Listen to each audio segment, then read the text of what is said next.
and welcome to our webinar on NATO and transatlantic relations from Trump to Biden. My name is Rasmus Søndergaard, and I'm a senior researcher here at DIIS, where I work on US foreign policy as well as transatlantic relations. This seminar is organized by myself and my colleague Mikkel Runge Olesen, who I'll introduce later along with the other speakers. So before we begin, I want to remind everyone that this webinar is being recorded. It also means you can go and rewatch it should you like afterwards on the website. So let's just get to it. No surprise here. It's fair to say that that NATO experienced a considerable crisis during the Trump presidency, with significant consequences for transatlantic relations. The Trump term intensified existing cleavages within the alliance over burden sharing and defense spending. It also introduced new dilemmas over the focus of the alliance. Should NATO still primarily focus on Russia, or should the alliance also play a role in managing the rise of China? We're now about 11 months into the new Biden administration, so it seems fitting to ask a couple of questions, such as, what has the change in administration in the US meant for NATO and transatlantic relations? How have the European NATO members responded? And how can the new strategic concept currently being developed be expected to guide the course of the alliance towards 2030? So to help answer these questions and many more, I'm sure, we've invited a panel of distinguished experts, and I will now introduce them in the order that they are speaking. First, we have Lars Cramer-Larsen, Lieutenant Colonel and Associate Senior Analyst here at DIIS. He has a distinguished military career that's too long for me to go into in detail, but I will say that he has also served in several prominent positions in the military industry, including as Deputy Director of the Institute for Military Observations at the Danish Defense College. His talk today will be transatlantic relations during times of persistent strategic competition, pervasive instability, and strategic shocks. Next up, we have Maria Melksjø, who's a senior researcher, recently joined the Center for Military Studies at the University of Copenhagen.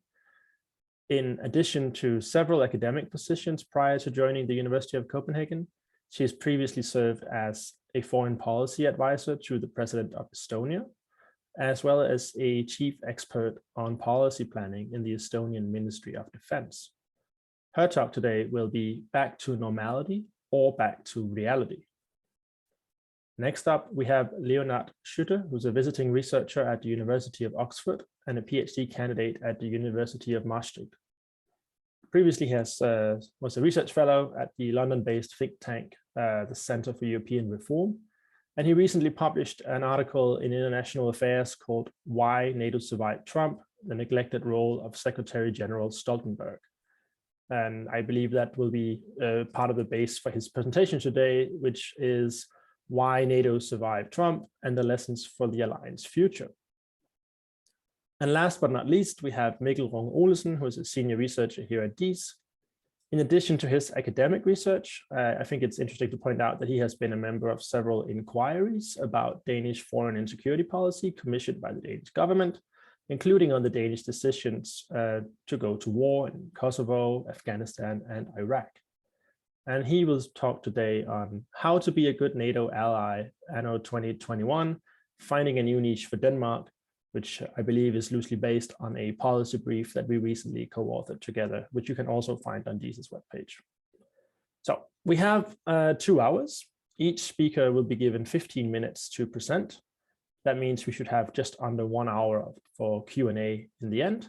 And for the Q&A, please use the Q&A function here on Teams, and I will read out the questions, group them together if necessary, and read them out and have our panelists respond. I also see now that we get a message in the support function here about posing questions.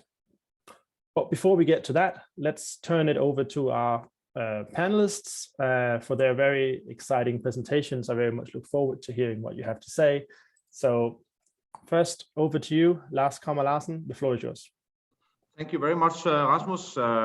Welcome to everybody. Again, my name is Lars Cramer-Larsen, Associated Senior Analyst in International Security here at DIIS and a Lieutenant Colonel at the Royal Danish Air Force.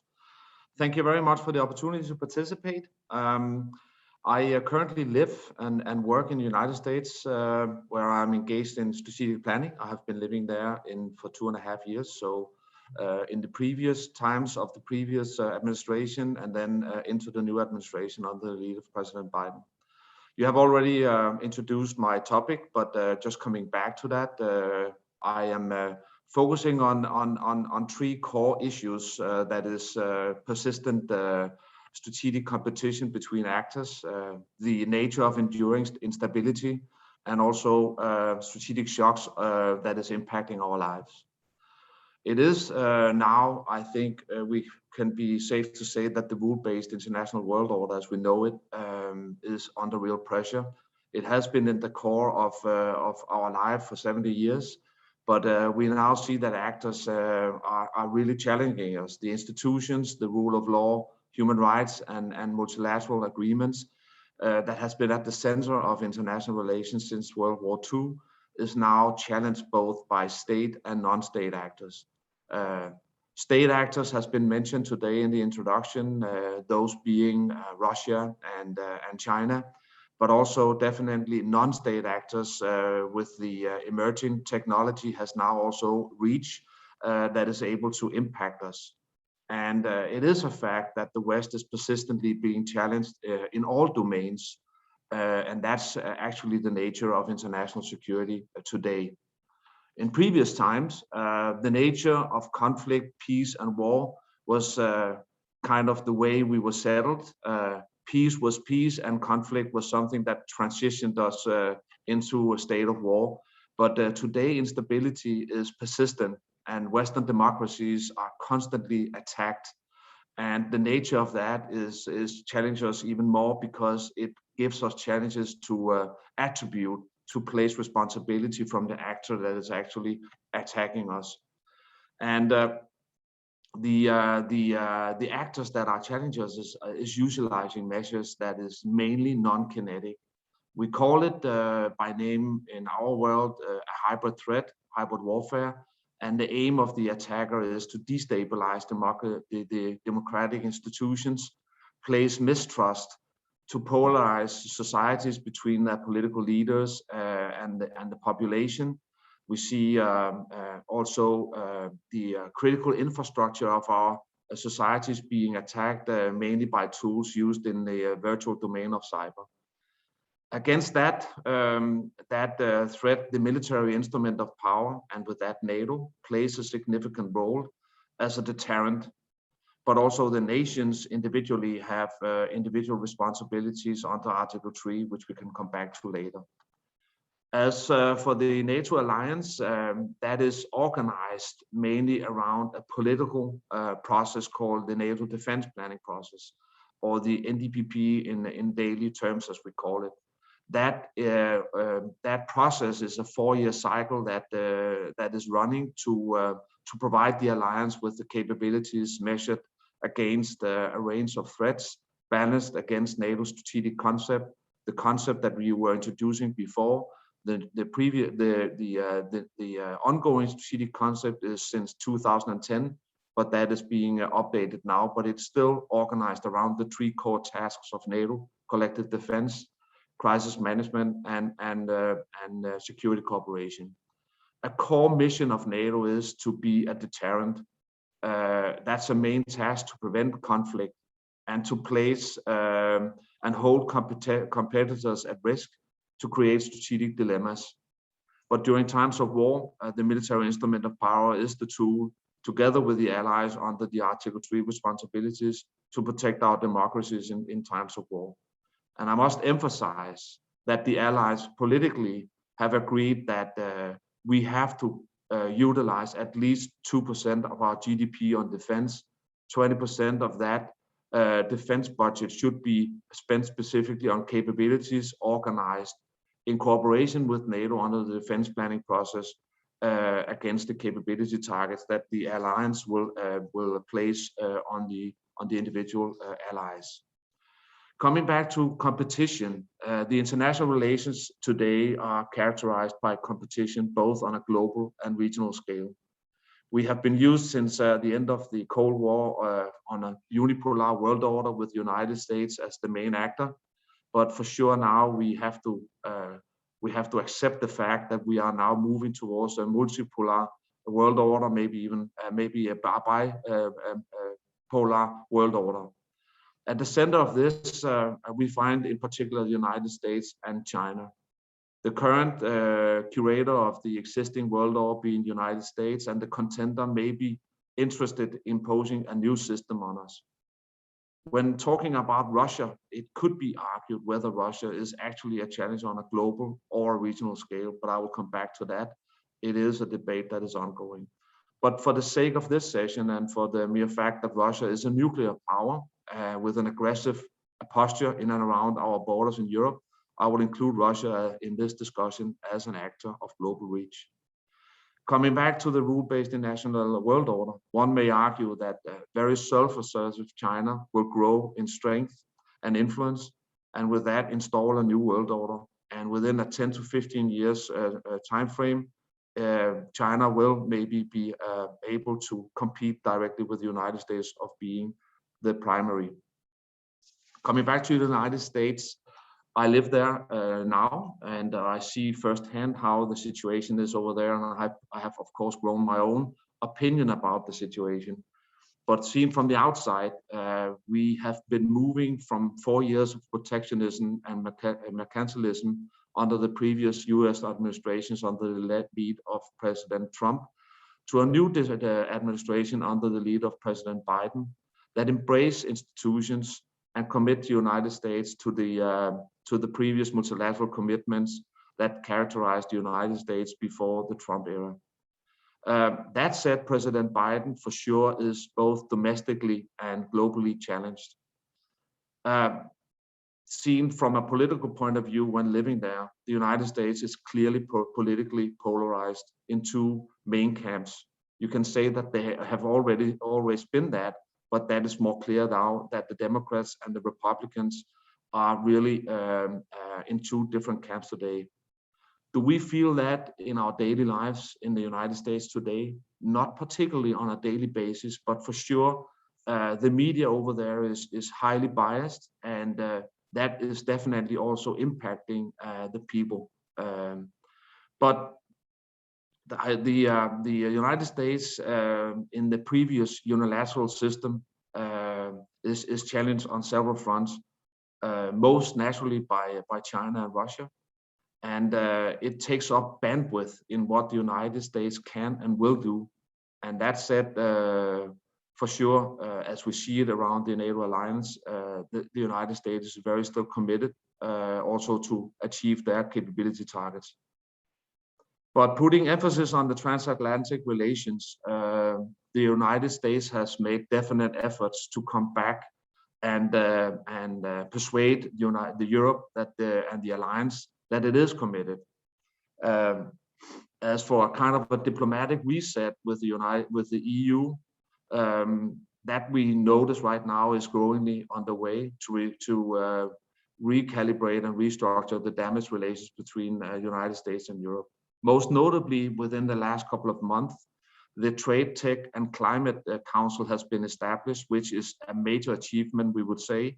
And this is where the EU is playing a significant role. And that is one of the things that Biden has been taking some time to reach that agreement. But we have also seen a lot of other activities that is ensuring that the United States is kind of back. The Foreign Affairs Council in the EU in February, President Biden himself attended online.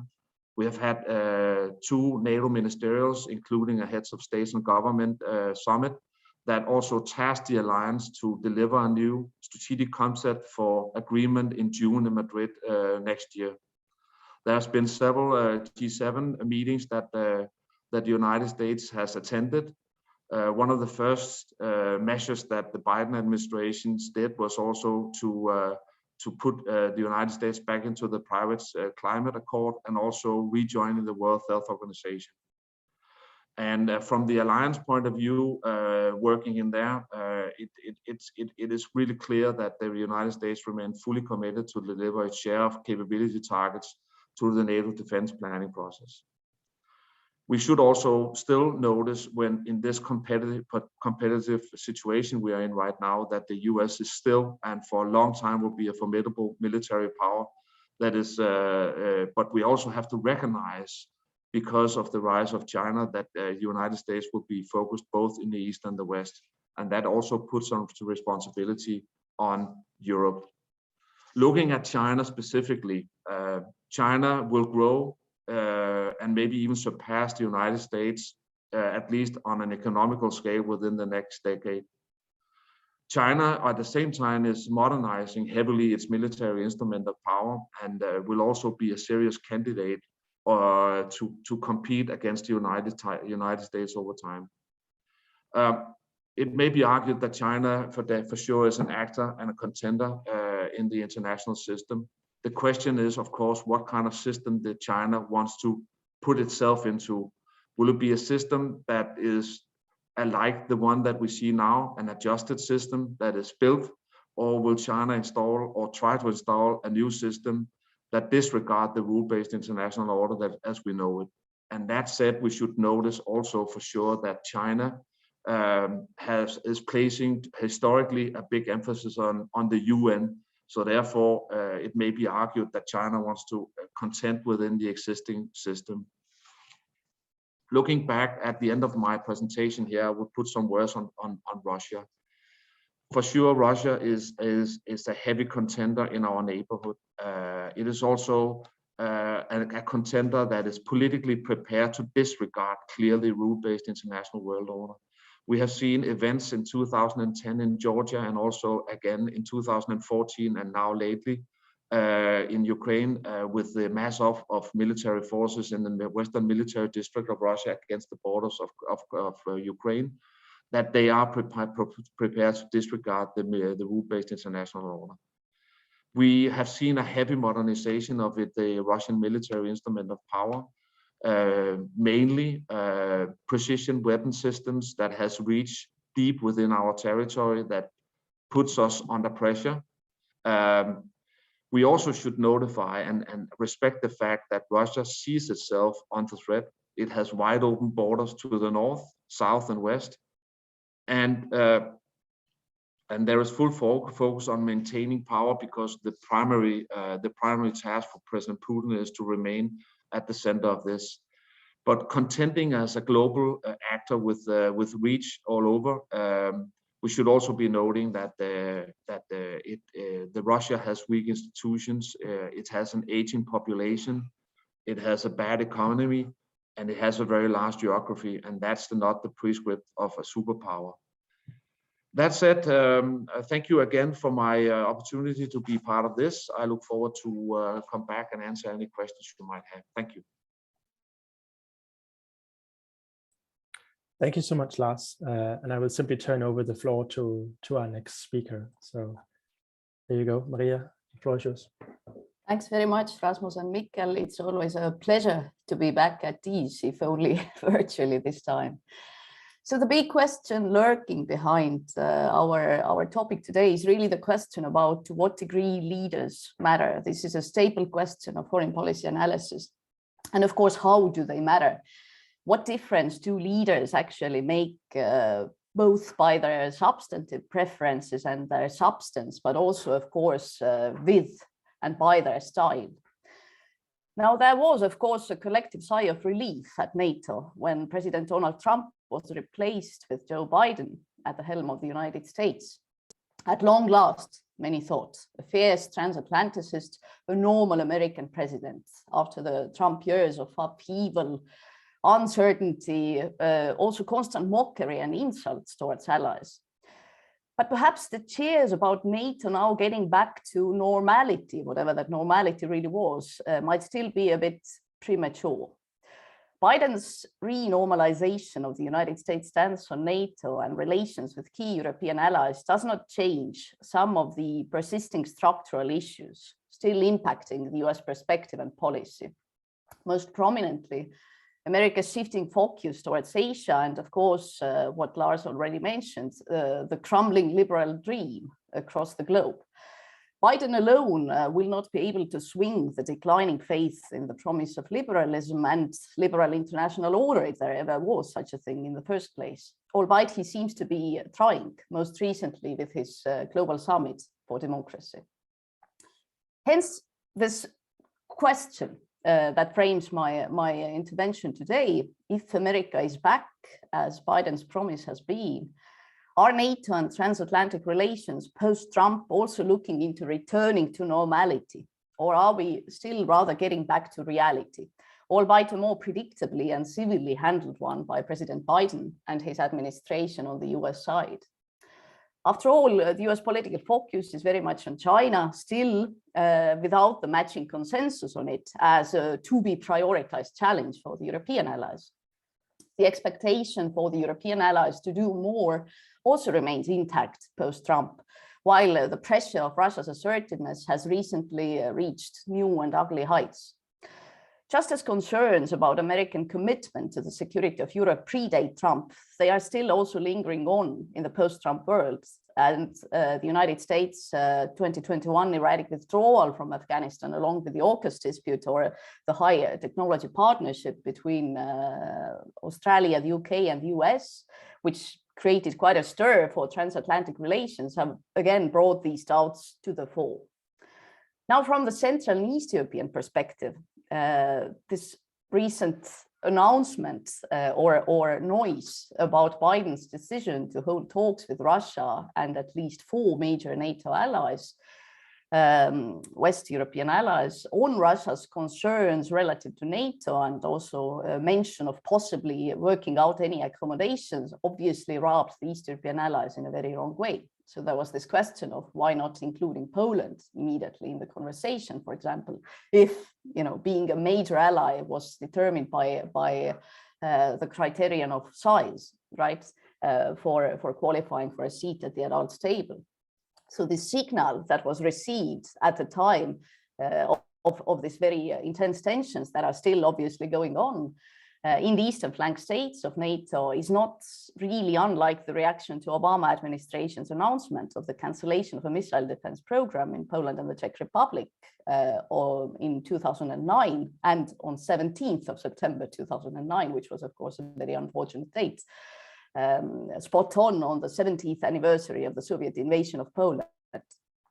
So you could also say that these promises that have followed for later consultations with the Central and East European allies are a bit like a consolation prize after an already happened diplomatic gaffe. And one could also say that it's not that Russian concerns have not been already navigated by NATO when it comes to, for instance, making the enhanced forward presence rotational and not a permanent presence.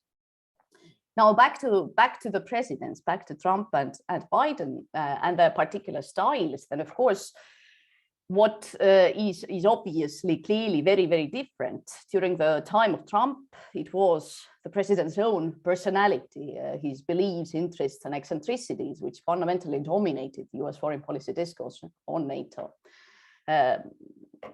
Biden's presidency surely marks the return to a more coherent and consolidated shared United States voice, which would entail not just the US president, but also the key members of the administration, US diplomats in the broader US foreign policy shaping and making establishment, or as the more cynical would put it, the Blob, right? So compared to his predecessor, Biden is obviously embodying the traditional United States foreign political norm core when it comes to the North Atlantic Alliance. Now, President Trump, as we all rather painfully remember, did not mince words when expressing his openly transactionalist attitudes and occasional resentment towards the North Atlantic Alliance through much of his tenure. If you don't pay up, you might as well get out attitude was unprecedented in its bluntness in the United States president's way of talking to the European allies. So Trump's public linking of NATO defense guarantee to allies to their earlier fulfillment of their obligations to NATO eroded intra-alliance trust. It also increased concerns about the evaporation of the US commitment to Europe and leadership, and thereby also undermine the political credibility of allied deterrence quite considerably. So as a former US ambassador to NATO pointed out recently, should Trump have been re-elected, NATO would have likely split between those allies willing to reject or balance against American leadership, and then those willing to choose another side by moving closer to Russia or China, and then those willing to give Trump the benefit of doubt. But gracefully, much of Trump's rhetorical output on NATO remained but declaratory thunder, as we also know.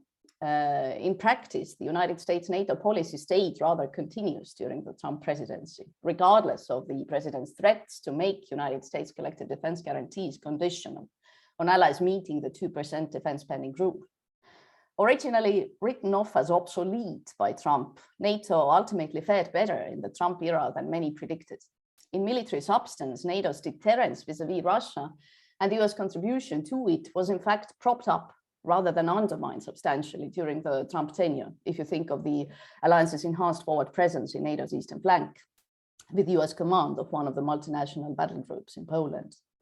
And also against the grain of Trump's constant complaints as burden sharing, the US in fact increased its long-term investment in NATO, including the funding for the European Deterrence Initiative, which was prior to 2017 known as the European Reassurance Initiative. So in all, collective defense was upgraded in NATO during the Trump era after the decades of out-of-area operations and expeditionary focus for the alliance. Of course, let's not forget that this process had already started during the Obama era, when after Russia's 2014 annexation of Crimea and the subsequent intervention in eastern Ukraine, NATO had returned to its traditional mission. Not just in word and spirit, but also in deeds at the Wales summit of 2014, calling collective defense again NATO's greatest responsibility. But this is, the military side, and obviously deterrence in particular is never just about the military component of it. Politically, Trump's notable shake-up effect on the transatlantic alliance is undeniable. Of course, if we are in search of silver linings, we can still find some solace in the suggestion that the disturbance of ingrained ritual exchanges and ingrained ritual order might in fact reassert the importance of particular things that are ritualized in this community for this political community in question. So public awareness of the binding rituals and urge to renew solidary bonds might actually only occur after the said ritual order has been suddenly disturbed or is in danger of becoming visibly broken. What I refer to here is, of course, Trump's omittance of the reaffirmation of NATO's collective defense clause, Article 5. This is something that Trump did not mention in his prepared speech at his first NATO summit in May 2017. So there was this debate that immediately broke out whether this was intentional or not, and what should be sort of made of this initial non-abidance, with the implicit expectation of each incoming US president to rhetorically re-fight the United States commitment to Article 5. So of course we can argue that there is no practical need to do this sort of ritual reverence to regularly reiterate the US commitment to its European allies' defense as part of the North Atlantic Treaty obligation, for, after all, pacta sunt servanda. But still, the diplomatic turmoil that broke out after this Trump's failure to immediately provide this symbolic reassurance revealed how this president's negation of the embedded ritual practice was effectively taken as the willful erosion of the backbone of NATO. And it took President Trump further 5 months to finally commit to Article 5 publicly. Now, when we compare this Trump's ritual failure vis-a-vis the alliance's implied code of conduct to President Biden, obviously their difference could not be more striking. Duly at his June 2021 meeting with NATO Secretary General Jens Stoltenberg in Brussels, President Biden declared NATO's Article 5 a sacred obligation, maintaining that NATO is critically important for US interests in and of itself, And I quote him, "If there weren't one, we'd have to invent one. It allows America to conduct its business around the world in a way that never would have occurred were it not for NATO. Number one," end of quote. So much for the sort of general background of where we are now in terms of the sort of disruptions and continuities. And obviously, there won't be much original in my suggestion that some of these big issues that already the preceding speaker mentioned will be dominating the transatlantic relations in the years to come, and in the more immediate perspective also influence NATO's new strategic concept writing process during the Biden years. So if I would have to pick three, then as per the old English good luck rhyme and the modern bridal traditions, there is something old, something new, something borrowed, and something blue in this list. So when we talk about the traditional NATO portfolio, for one, that is managing other great powers, Russia and newly China, and the related enlargement question, Ukraine in the spotlight as it is now, then this traditional portfolio also in fact entails something old, which would be Russia, something new, which would be China, but also borrowed in case NATO ends up writing the Chinese challenge into its next strategic concept along the lines compelled by the United States, more than any common European position actually on the issue might be. The 2010 strategic concept was silent on China, and it also maintained, which sounds almost ironic today, that there was a true strategic partnership between NATO and Russia.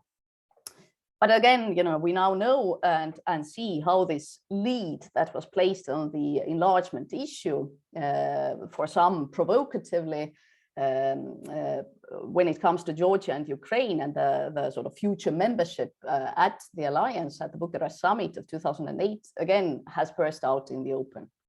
Now, I'm leaving willfully the very contentious Russia and Ukraine issues aside for the moment, but when we talk about China, then again, it's something that is not really clear what a common NATO position on it could ultimately entail, because European interest in supplementing US military presence in the Asia Pacific is still lacking, even though, again, China is too big to avoid, everyone agrees, right? And there are various dimensions to consider. There is a military dimension. Should NATO be included into NATO's agenda or not? Whether it should, you know, become an object of NATO military doctrine and force planning, considering China's maritime presence in the Arctic and Mediterranean seas and in the Atlantic. There is a political diplomatic dimension, obviously, because we are also talking about, you know, how should NATO inter alia counter China's influence through pushing back Chinese public diplomacy, you know, on things such as human rights and other issues of international importance, and whether or not NATO should perhaps enhance its partnerships with other Asia Pacific states to be more nimble in reacting to the challenge in question. Now, the Biden administration, of course, appears to be just as keen as the Trumps was to put China pretty firmly on NATO's agenda, but its take on China is likely much more nuanced than Trump's was, not precluding also working with China when the US national interest would call for it. But for the European allies, of course, China is a more complex challenge in general. It features less as a direct security threat, perhaps, and more as a manifold competitor and rival, and occasionally perhaps also a partner, to be tackled more through a foreign policy and perhaps you know, economic policy lens rather than strictly defense perspective. So some Brussels old hands, such as Sven Biskup, have accordingly suggested that perhaps the primarily not defense-related issues when it comes to China should better be challenged to EU-NATO cooperation, instead of overloading NATO's own plate, and thus also avoid potentially undermining the alliance's ability to deliver on its core mission of deterrence and defense. Which leads us to my sort of point number 2, which would be this issue of political consolidation of democracy and the liberal democratic international order via NATO. Now, this Biden's recent summit for democracy could, of course, be read as a symbolic embodiment of his administration's ambition to revitalize democracy domestically and internationally. as the summit declared, the aim was to set forth an affirmative agenda for democratic renewal and tackle the greatest threats faced by democracies today through collective action. And of course, you know, we've seen in recent years that perhaps the golden hour of liberal democracy is long passé. There is this growing assertiveness that we observe everywhere, but also, again, as Lars mentioned, importantly, America itself has today become a very big part of the problem with democracy, against the grain of its own long-peddled self-image as the shining city on the hill. So there is this severity of domestic polarization in the United States that compels us to probe the prospects of the US future as a liberal state in the first place, perhaps. And of course, there is the broader question of the liberal international order, which emerged as the post-World War II moniker for American primacy, which, however, was, as Joseph Nye has reminded us, never quite global and not always very liberal. Or perhaps even more starkly, as Lawrence Friedman has put it, there is no global order whatsoever, liberal or otherwise. But be that as it may, the fact is that this question is also not going anywhere. It's pretty prominently lurking behind NATO's emerging resilience agenda, and you know, this of course leaves us to ponder to what degree NATO is really cut out also for broadening its tasks along these lines, and addressing this issue of its democratic essence in a constructive manner, if it is facing what seems to be also the case, that this democratic glue has begun to disintegrate. And last not least, and I think I'm already abusing my time slot here, so I just conclude, when we talk about something blue, the question of climate change and NATO's take on it is also something that of course has been on the NATO agenda for quite some time, but is only likely to be of even greater importance and prominence during the Biden years, and probably will feature pretty boldly in the upcoming strategic concepts. I shall stop here, and I look forward to picking up some threads in the Q&A. Thank you very much. Thank you, Maria. Already a lot to pick up from these first two talks. I'll just hand over the virtual floor to you, Lennart. Yeah, good morning, everyone. Let me start by thanking Rasmus and Mikkel for inviting me. And I think my presentation should follow Maria's rather seamlessly, because what I intend to do is to analyze, in part at least, Trump's puzzling behavior during his term toward NATO, and then draw the lessons from that for NATO's future under Biden, but also beyond Biden. Now, Maria's already said, you know, we all remember Trump's discourse towards NATO, both during the election campaign, calling NATO obsolete and so on, but also during the first 2 years in office. You know, he continued to berate the Europeans, he continued his tirades against NATO, and he publicly toyed with withdrawing from NATO several times. And what I actually found in my research, that there was a moment at the NATO summit in 2018 in Brussels in the summer, that he was on the verge of publicly announcing to do so. But by early 2019, Trump had publicly changed course. I mean, as Maria said, you know, the US policy on the ground toward NATO had been fairly continuous, but its discourse had not. But in February 2019, during his State of the Union speech, Trump eventually embraced NATO, calling it very special and serving a great purpose. So the question that arises is, what happened? You know, why did NATO survive despite the quite tangible threat from Trump throughout his term? And why did Trump change his position on NATO? There are some who say that Trump actually never wanted to leave, and it was just theatrics as a bargaining strategy. But that perspective can't really explain why Trump came within an inch of announcing the US withdrawal in 2018. Then there are others who say that NATO actually just did what Trump wanted, and he was left satisfied. Well, again, I would suggest that the empirical record suggests otherwise, because on burden sharing, despite increases in defense spending among the European allies, by 2019, only 7 out of the other 29 allies had actually met the 2% goal.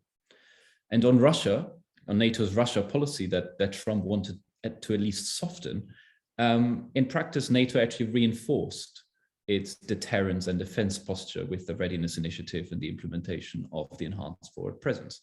So again, that perspective can't really explain Trump's change in position either. And then finally, there is a group of commentators and scholars that say it was the DC foreign policy establishment, the Blob, the adults in the room, that actually constrained Trump. Now, I think there might be something to it, but the chronology doesn't really work. Because if Trump changed his position at some point in late 2018 or early 2019, at that point, the key officials, the key adults in the room had left the administration, or at least been marginalized. So Secretary Mattis was out, Chief of Staff Kelly was out, Tillerson was out, and McMaster was out. So again, I don't think that perspective can fully explain Trump's change in position either. And so instead, I found in my research that it was NATO Secretary General Stoltenberg who played an absolutely critical role in keeping the alliance together and in changing Trump's position on NATO. And I suggested Stoltenberg was crucial in three ways. First, he convinced Trump that the European allies were heeding Trump's call to spend more in defense, even though there was very limited supportive evidence. So as I said, while defense spending increased across the alliance, it still fell way short of the 2% goal, not to even mention the 4% goal that Trump introduced at some point himself. And so what Stoltenberg did to sell the limited successes was to use the most blatant forms of flattery in order to play to Trump's ego. So if you actually read back on his statements and his press conferences, it's really cringeworthy, but it proved very effective. Stoltenberg kept thanking Trump for his leadership on defense spending and gave him all the credit for increases in European defense spending, even those increases that started in 2015. And he went as far in early 2019, prior to the State of the Union speech, to go on Fox News in order to laud Trump's efforts, his leadership, in his success in getting another $100 billion out of European coffers.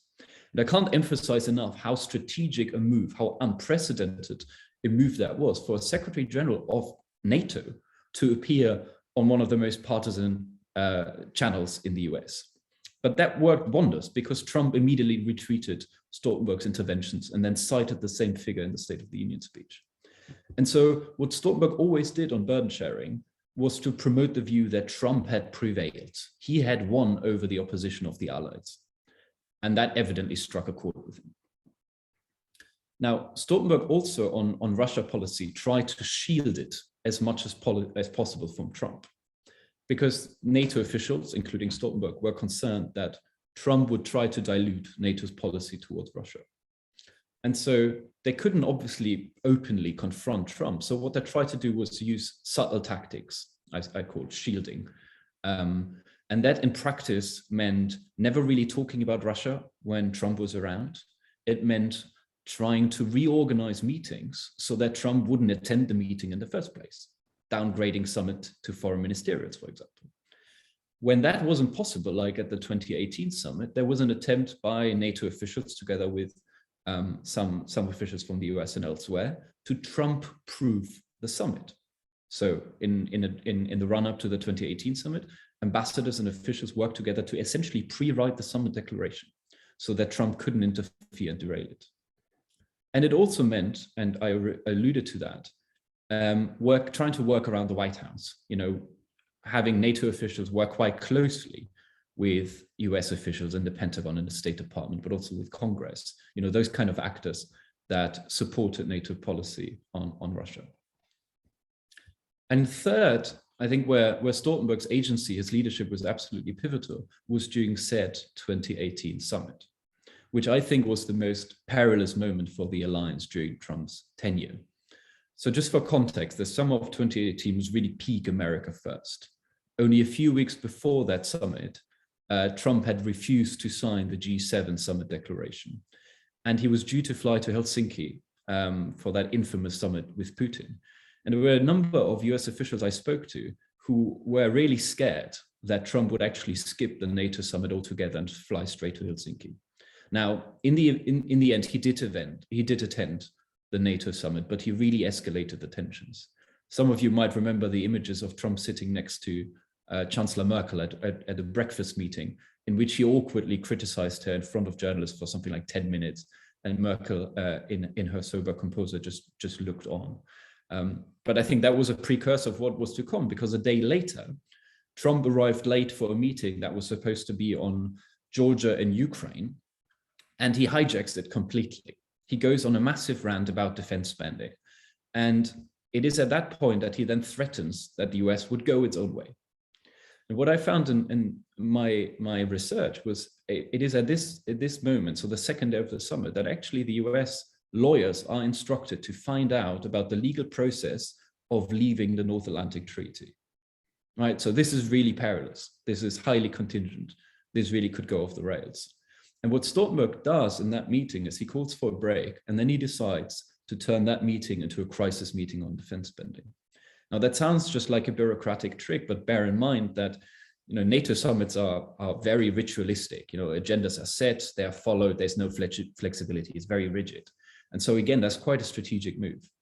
And what that allows NATO to do is to give Trump the floor, gives him the stage, which we all know he liked, and allow him to vent. And it allows other leaders to try to appease Trump. So in the end, he walks out of that crisis meeting and, victoriously, he claims again that he has prevailed over the allies. They're all promised to pay billions and billions of more for defense. And also he takes credit for all successes of that 2018 summit. So again, that was, I think, quite a strategic move for Stoltenberg to allow Trump the sense of victory. And so I think these are three episodes on defense spending, on Russia, and the 2018 summit that really show how Stoltenberg was a pivotal player in keeping the alliance together under Trump. Now, looking forward, Trump is history for now. But I think there are a few relevant lessons from this episode to draw for the future. And first, and perhaps of most immediate importance, I think the lesson is that Secretary Generals of NATO can matter a great deal, especially when the alliance is in crisis. The common saying that NATO Secretary Generals are more secretaries than generals doesn't really apply to Stoltenberg. You will know that Stoltenberg's term runs out in the autumn, and the search for his successor is gearing up. And I think it'll be absolutely crucial for NATO to select the right candidate, not the politically least objectionable candidate, but the most qualified. Because given that NATO will not run out of challenges anytime soon, as the previous speakers already alluded to, I think its very future may well depend on having a very effective Secretary General. And I don't want to engage in any speculation about who might become the next Secretary General, because I don't have any advanced intel on it. But I think there are a couple of characteristics of Stoltenberg that should serve as a general guide to selecting the new candidate. So first, Stoltenberg was a political heavyweight. He was a former Prime Minister of Norway, former Foreign Minister of Norway. And that position of authority is not just symbolic, because it means greater access in capitals. It means greater contacts among senior political leadership across the alliance. And it means greater reputation among what previously were his peers in the North Atlantic Council. And I think, that political cloud allowed him to engage regularly with other heads of state on an eye-to-eye level. He could pick up the phone and call Chancellor Merkel, President Macron, and even President Trump. And I think NATO should absolutely stick to the practice of appointing former heads of state. Second, Stoltenberg was a very astute diplomat. I mean, he was a former foreign minister. He came from a family of diplomats. And his very astute diplomatic skills proved pivotal in those highly contingent moments and allows him to deal with Trump. And third, Stoltenberg, I think, was quite a humble character. He wasn't a big ego, perhaps more humble than his predecessor, but I will leave that to you, knowledgeable crowd, much more than I am on his predecessor. But that really helped him to deal with Trump's tantrums, that he wasn't such a big ego, that he could swallow a lot for what Trump said. So that's the first takeaway. I think appointing a strong Secretary General is key for NATO. The second is that NATO was lucky to have survived Trump. I don't think that was predetermined. It was highly contingent. Now, we all know that Congress prevents a formal withdrawal from NATO, but just imagine the scenes of NATO, of Trump going up and publicly announcing his intention to leave. that destroys both credibility of the alliance and solidarity within it. But what almost happened could happen again. And I think this is a sentiment that is strongly felt in many European capitals. Regardless of what Biden says and does, I think there are many Europeans who worry that he is an interim president and could be followed by another Trumpist. Because we can see Trump agitating at the moment, but also the Europeans observed how the Republican Party behaved after the election and the storming of the Capitol.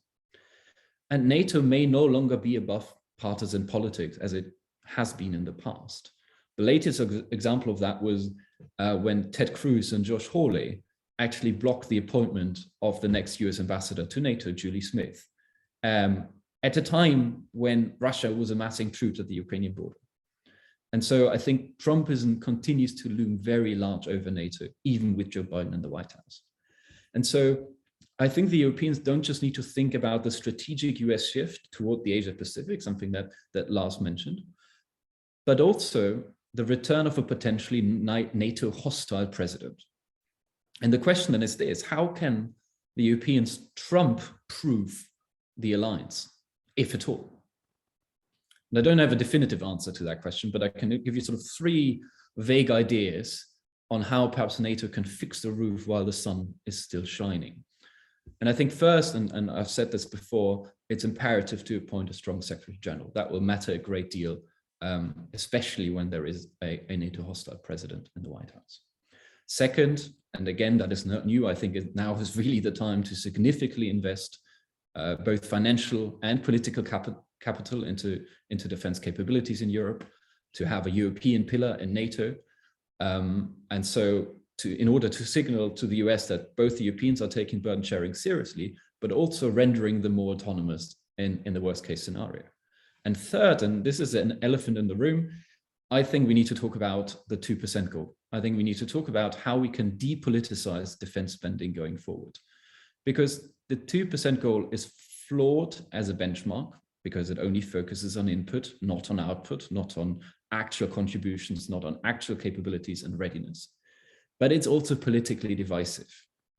This is not to say that, or not to serve as an excuse for Europeans not to spend more. There are many European allies, including my own country, Germany, that absolutely need to spend more on defense. But given that many of them will never meet the 2% goal, I think sticking to that 2% goal, keeping it as prominent as it has been for the past 5 or 6 years, is just a recipe for future transatlantic dispute.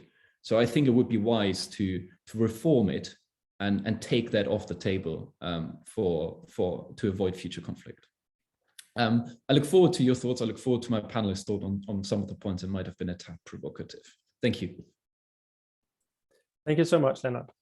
I hope indeed that some of the thoughts were provocative, so we can have a good Q&A afterwards. I'll just quickly turn over the virtual floor to you, Mikkel. Thank you very much, Rasmus. I'll just try to see if I can get a PowerPoint working. Let's see. There, can you see it, everyone? Sounds good. I'll just, let's see. There. Excellent. Okay. Compared to my colleagues speaking here today, I will shift focus a little bit and focus more on the Danish angle as well. Specifically, I'm going to talk about Denmark's need to find a new niche in NATO in the coming years, to try to give you an example of how one small NATO country is currently challenged by the shift in transatlantic relations that my colleagues have already gone into great detail about. But first, a little advertisement. Rasmus already mentioned it, but Rasmus and I recently came out with a policy brief on this topic, and a lot of the presentation that I will do here today will cover some of the most important parts of this brief. So check it out. Excellent. Okay, so let's start out at the beginning.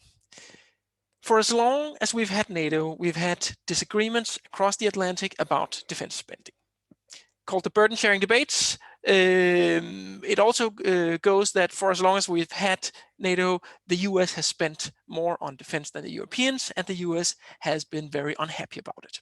It's nothing new, but as Maria also already mentioned, in 2014 it resurfaced again under Obama, when the NATO heads of state agreed at the Wales summit to pledge to move towards 2% of GDP spending by 2024. Then Trump happened. And all of a sudden, the 2% pledge was dominating transatlantic relations.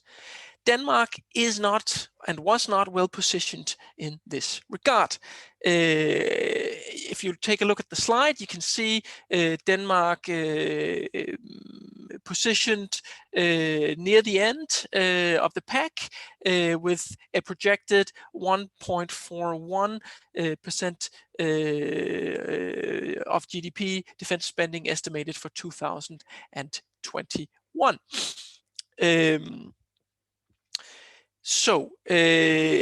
And there's actually one more detail that I would just want to draw your attention to, and that is that Denmark is also located actually behind Germany.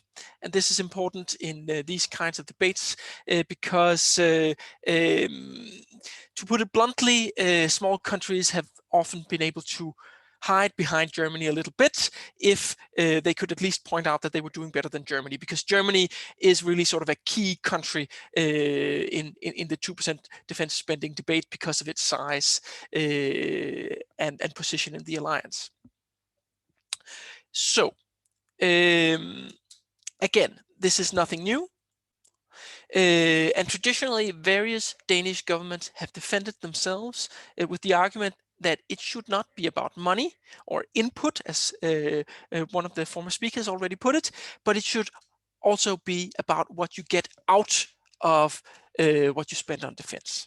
Here, the argument has been, from a Danish perspective, that Denmark has contributed disproportionately for its size for interventions in the Balkans in the 1990s, in Afghanistan since 2001, in Iraq from 2003, in Libya in 2011, and then recently in Syria and again in Iraq against Islamic State in recent years. So this was in many ways, you could say, the old niche for Denmark in NATO and in transatlantic relations in general. However, that argument has gradually become much less potent than it used to be. Under Trump, the 2% goal was everywhere. And not that much has really changed with Biden. Sure, there is no longer being obsolete, and the focus on the 2% issue is arguably a bit less, though it's still very substantial. However, then there is an arguably increased focus on NATO capability targets that Lars already mentioned. And that is the goal that NATO sets for each alliance member to fulfill in terms of procurements and the likes. And here, Denmark is actually not doing very well either. Instead, Denmark actually received a scathing review from NATO last time such a review was made in 2020. And finally, we've seen the US push for NATO to address China. It still remains, while the US, after a chaotic withdrawal from Afghanistan, remains decidedly done with NATO building for the foreseeable future.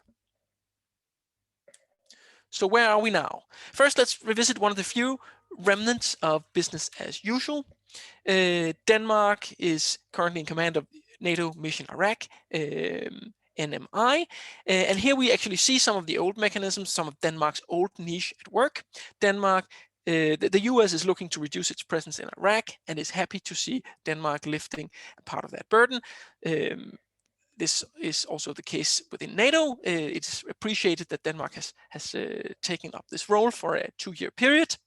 And Denmark is generally well positioned to lift this task because of extensive experiences with this kind of work, and because the Danish armed forces are generally very respected for these types of endeavors. However, these types of missions will likely go down in demand in the near future, at least in places where participating will generate goodwill with the US. As such, Denmark can choose to go, and we already are, choosing to go to Sahel with the French, but doing so is unlikely to generate much goodwill with the US. So, what does the US want these days? The previous speakers have already alluded to this. There's little doubt that all attention of the US is currently turning to China. This has implications for both NATO and a NATO country like Denmark. In NATO, it has started the movement towards NATO, actively addressing China as a challenge. At the same time, however, NATO Secretary General Jens Stoltenberg has stressed that NATO would not be sending, for example, naval forces to Southeast Asia. That means that if a country like Denmark were to send, for instance, our frigates there, then that would likely be something that would be much appreciated by the US. It would not be under NATO umbrella. Also, for this reason, it would be a fairly risky thing to do, which would likely call down China's wrath on Denmark. So, what to do? One thing to do for a small country like Denmark trying to find a new niche would be to consider if there are other places where NATO and the US might appreciate more Danish efforts, and where Denmark might also have both a comparative advantage and national interests at play as well for increasing its efforts. One area would be the Baltic area, the Baltic Sea area. I'll not talk much about this today. Instead, I will focus on the other area that I can see, and that would be the Arctic. So let's have a look here what increased Danish involvement in the Arctic would be all about, and what it would matter for the US and for NATO. So, what has happened in the Arctic in recent years, and why is it becoming increasingly important for the US and for NATO? Well, the first thing that you need to know is that for a long time there was this idea in the Arctic that the Arctic was an exceptionally peaceful region where Russia and the West might have troubles with each other places on the globe, but in the Arctic they could come together and cooperate on stuff like search and rescue, protection of the environment, and the likes. However, in recent years, this idea, this narrative, have come more and more under pressure. This is the result of many factors, and I will not get into all of them today, but I'll just highlight a few. It has to do with Russia increasing its military posture in the Arctic, opening up new bases in the Arctic, making snap exercises with quite a large amount of forces in the Arctic. And it has to do with China becoming increasingly engaged in the Arctic, infamously calling itself a near Arctic state, something that the US was vehemently opposed to and rejected right away as something that should give China any kind of say in the Arctic. And then from the small state perspective, and now we're getting back to transatlantic relations and NATO, in 2018, 2019, the US really began to change its view on the Arctic. And I'm just going to read you two quotes. The first was Trump's Secretary of State, Mike Pompeo, in May 2019, just on the eve of a meeting in the Arctic Council. He stated that the Arctic has become a region for power and competition. We are entering a new age of strategic engagement in the Arctic. And then Pentagon's Arctic strategy from 2019 expanded upon this by summing up that geographically, the Arctic comprises the northern approaches of the US and represents a potential vector both for attacks on the homeland and for US power projection. And now you might say, well, this was Trump. What about Biden? Well, the Biden administration's language has been a bit more conciliatory, but if you sort of look at it, what the US is doing in the Arctic, there's not much to indicate that these positions have changed all that much. So what does that mean for Denmark, or for the Kingdom of Denmark, as we should call it in this perspective? The Kingdom of Denmark understood as Denmark, Greenland, and the Faroe Islands. Well, it means that Specifically, there's this question that has begun to pop up about situational awareness, and that's basically figuring out what's happening in your own territory. The ability to monitor what goes on in one's airspace and sea space is becoming increasingly important in recent years. To put it bluntly, if we go back 10 years, the Kingdom of Denmark also back then had very little ability to know what was going on in many places of the Arctic. For instance, there used to be this joke in Arctic circles that whether it would really matter if there was a Russian submarine in Nuuk Fjord that Denmark never found out about, as long as we didn't find out afterwards either. Then what would be the harm? Would it really matter that much? And that has really changed because the chief variable here is that now the US really cares about that stuff, and now the US is not satisfied that there might be a Russian sub in Nuuk Fjord and Denmark not knowing about it, and therefore by extension perhaps NATO not knowing about it. And that has meant that there has been pressure on Denmark, the Kingdom of Denmark, to increase situational awareness, specifically within two avenues. You can see on the left, there's this picture with radar bubbles of how NATO countries are able to monitor their airspace. You can see these bubbles going all the way from Norway, across the UK, and from the other side you can see it across Canada, and Iceland also covered very nicely. And then you see two glaring holes, specifically over Greenland and over the Faroe Islands.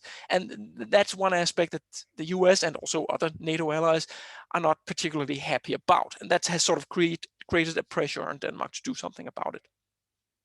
And indeed, something is actually already underway here. In 2019, just on the eve of the London summit in December 2019, Danish Prime Minister Mette Frederiksen let know that Denmark intended to invest 1.5 billion Danish crowns in the Arctic, and that this would indeed go to situational awareness. And you can see sort of the timing that she would choose to announce this just prior to going to the NATO summit, just prior to, by the way, having a bilateral meeting with Donald Trump. It's not hard to see what might have been motivating the Danish policy here. There was a pressure, and there was a perceived need in Denmark to do something about that pressure. However, one should note that 1.5 billion Danish crowns, that may sound like a lot, but in terms of figuring out what goes on in the Arctic, it's actually not that much money.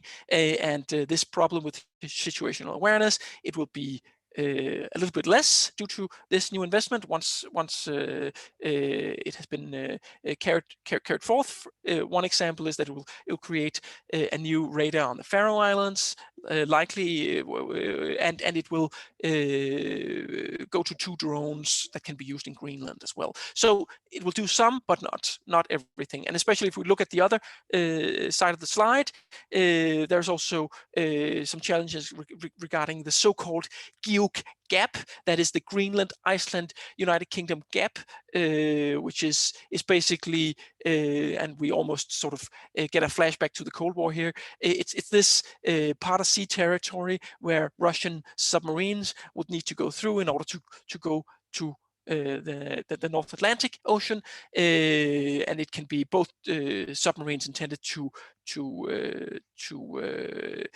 stop NATO reinforcements across the Atlantic, but also actually Russian nuclear-armed submarines. So this is a big deal also for the US and for other NATO members. And there's a pressure on Denmark to do something about that also.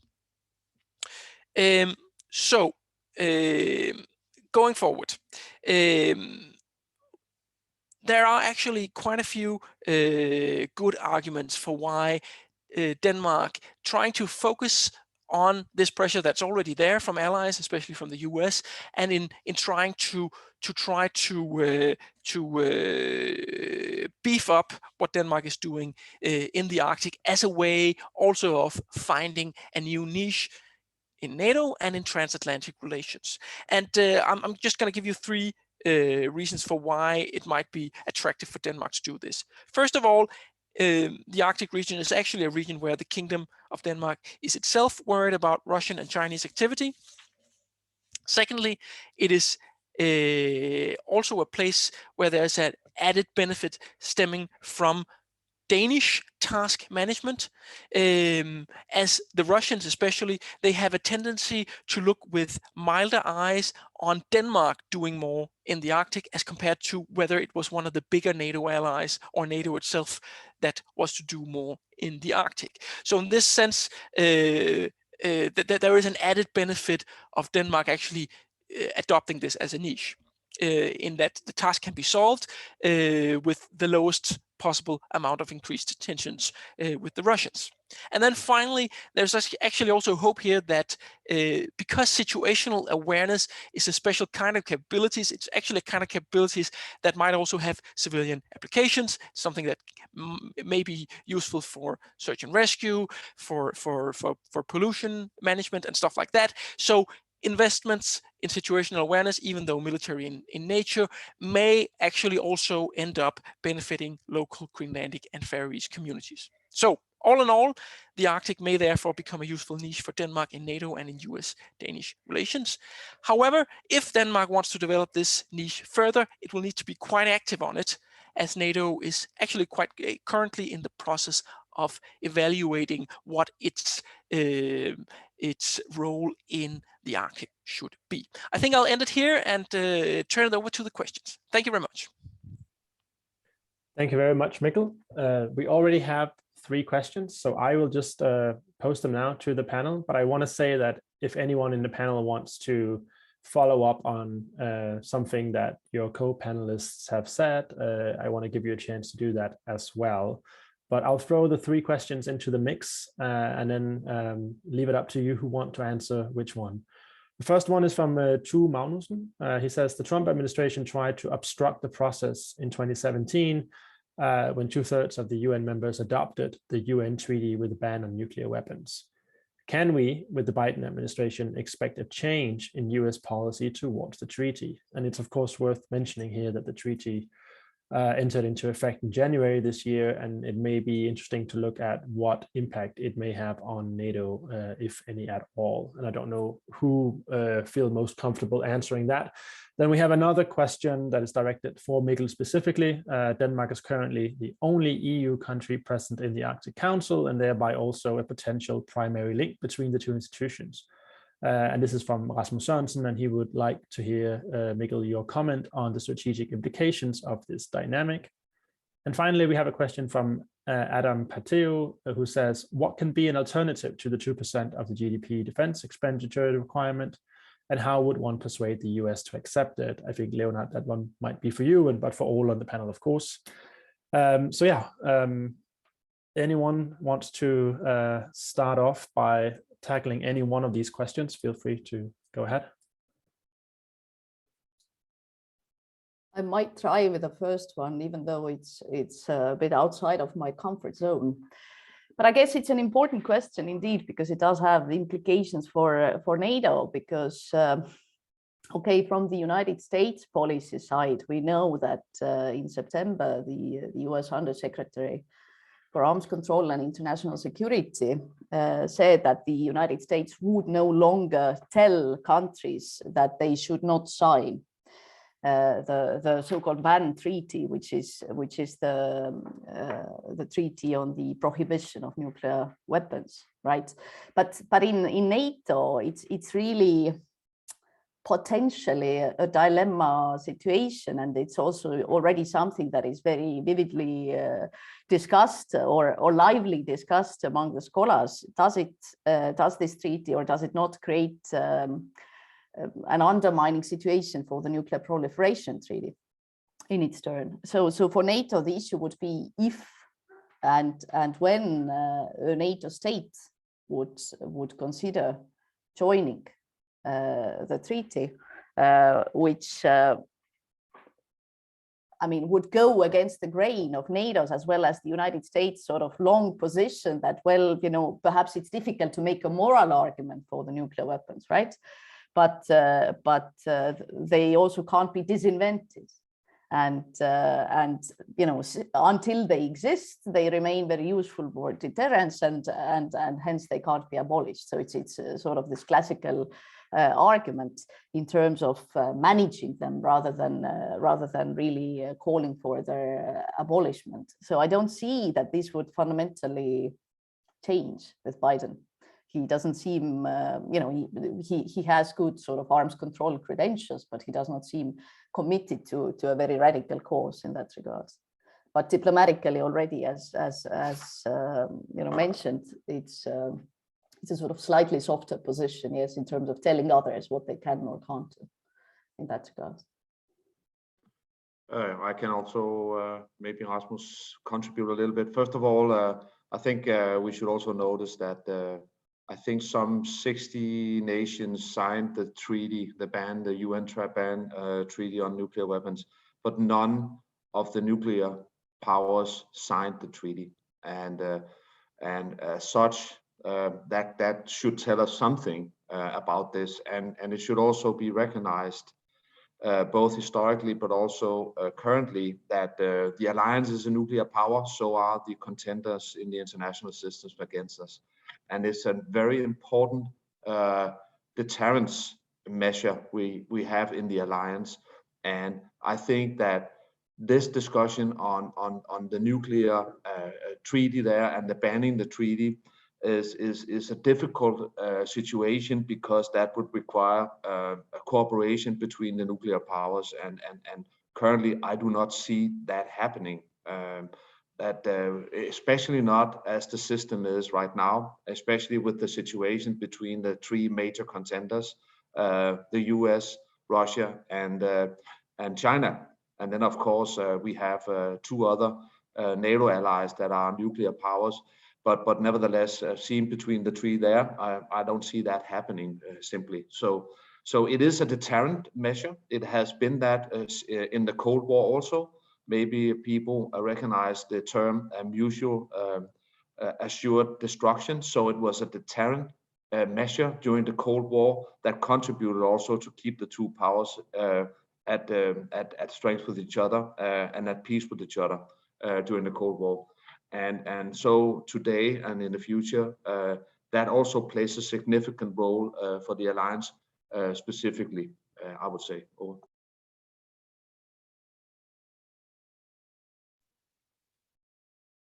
I can answer the Arctic specific question if you like. I think it's an excellent question, and well, the short answer for making sense of Danish EU-Danish Greenlandic Faroese relations is that it's complicated. It's very complicated actually, and I'll just go through very briefly why that is. First of all, Denmark is a member of the EU, but Greenland and the Faroe are not.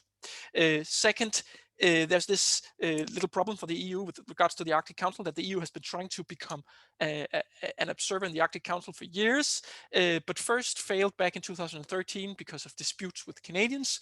And then the window sort of closed for the EU for the time being, as for the next round, Russia was against because of Ukraine, and that's where we stand right now. Then traditionally also the EU has had a very much focus on the environment, perhaps over concerns for economic development of the Arctic region. This is something that many of the Arctic countries have not, including the Kingdom of Denmark, has not been very happy about. EU had a fish war with the Faroese Islands just about 8-10 years ago, which created this weird instance where Denmark had to place an embargo on a part of its own kingdom. So that was further complicating things. And then on the other hand, the EU has money and willingness to make investments in, for example, Greenland. Now, recently, that's actually been going on some development towards making this issue a little bit less complicated. And so it's not more than about a month ago that Greenlandic EU relations really became a lot better. than they used to be. Thus, the EU and Greenland moved for much closer relations at the same time as Greenland went out and said that it would give up or at least put a pause on its oil adventures. So all of this is going on, and it's just to stress the challenges facing the EU in the Arctic with regards to the Kingdom of Denmark. But as the EU is moving closer to Greenland, I would actually argue that one chief problem that the EU has had with managing the various parts of the Kingdom of Denmark and the Arctic is actually looking like it might be solved, or at least less complicated than it used to. So I'll end it there. Thank you, Mikkel. And before opening the floor for the last question I posed, I just wanted to add the fourth question that came in, because it is very similar to the one that was posed by Adam Pethoa. And that's Hans-Peter Mikkelsen, who asks, who says, although there is a broad agreement that the NATO input measurement, 2% of GDP, is not very good, do you have alternative suggestions for measurements that are better and can serve the purpose of showing the US administration and public that the European NATO countries takes burden sharing seriously? So those are two questions on the 2% and burden sharing, and I'll open that up to the floor. I can give a sort of an answer, at least I can try. So yeah, it's an interesting discussion. It is politically agreed at a summit that the nations should pursue the 2% goal and the 20% goal. But there are other measures you can look at, and seen from a defense planning perspective, utilizing the principles of defense planning and the principles of burden sharing, reasonable challenge, and the 50% rule are the three core principles of defense planning. Then I would say what is imminent for the allies and for the alliance and for SACEUR, who is to be the general that takes responsibility to utilize and use the military instrument of power in any conflict. There is a pool of forces that SACEUR has to his disposal, and that is based upon defense planning. And within those three principles of defense planning that I mentioned before, the allies are given capability targets. They are given capability targets within a time frame. And that is calculated and measured in a way that the SACEUR is able, so the Supreme Allied Commander for Europe and his forces are able to execute the NATO missions should it be necessary to do so, but also to play a role as a deterrent.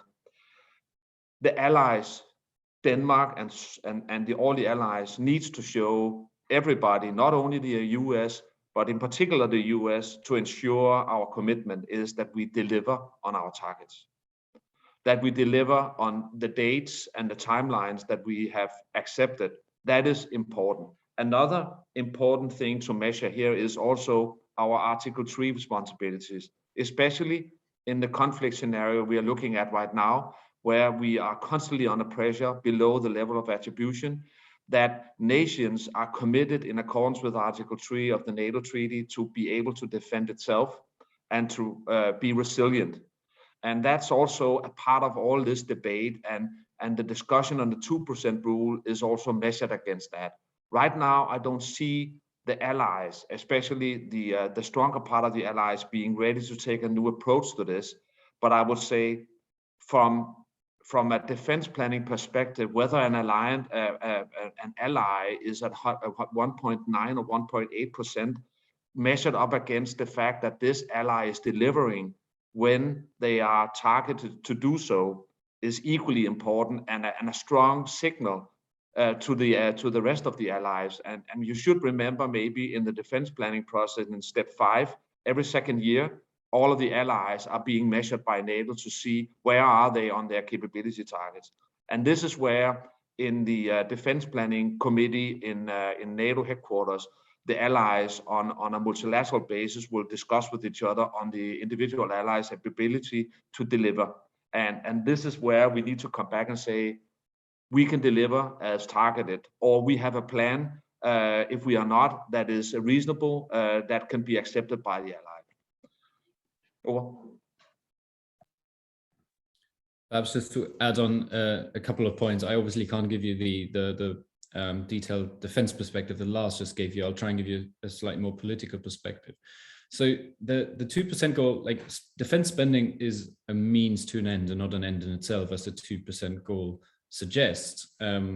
We know that spending more money on defense doesn't equal making more contributions to NATO. It doesn't mean actually getting the right capabilities of any at all. Some procurement efforts are just much more efficient than others. And also just because, say, the US spends 3.5%, I think is the current figure, it doesn't mean it spends that on European security, like the defense budgets of most European allies. So I think it's a fundamentally flawed metric.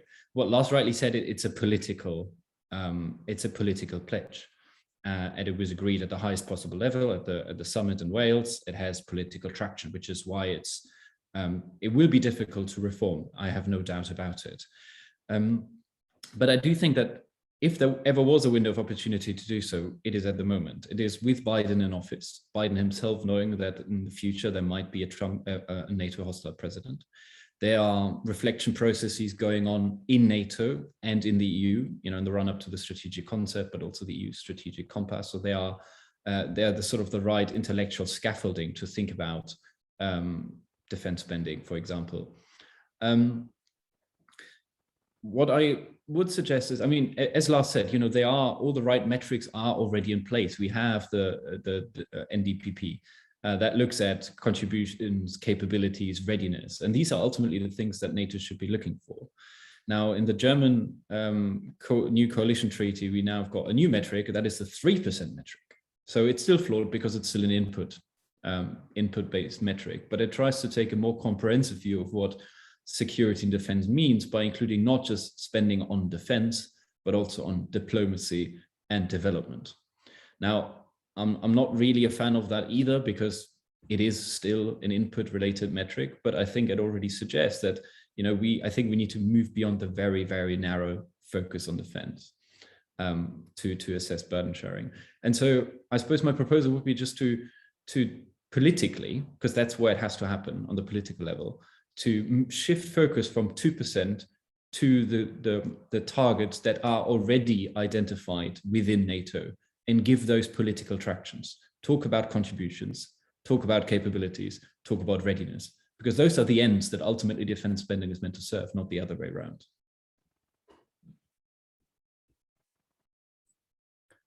Thank you, Lars and Leonard. I don't know if anyone else wants to weigh in on the 2% and capabilities discussion. Otherwise, we'll move on. There's another question from Jens Vesterlund Mathisen.